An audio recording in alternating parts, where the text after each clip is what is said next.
சைடில் இருக்குது சாமி சாலை.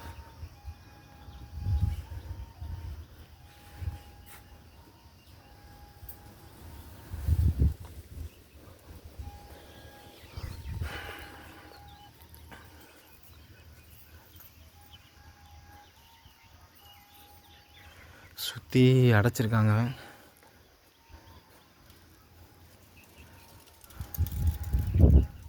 இந்த ஏரியாவை சுற்றி பார்த்திங்கன்னா எல்லாமே ஹில்ஸ் தான். இந்த கோயிலில் பார்த்திங்கன்னா வெறும் கம்பம் தான் ஒட்டியிருக்காங்க. பாரு,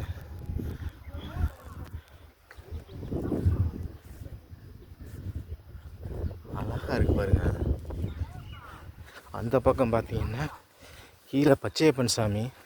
இந்த ஊர் பேர் கீழப்புலியூர். பாருங்க,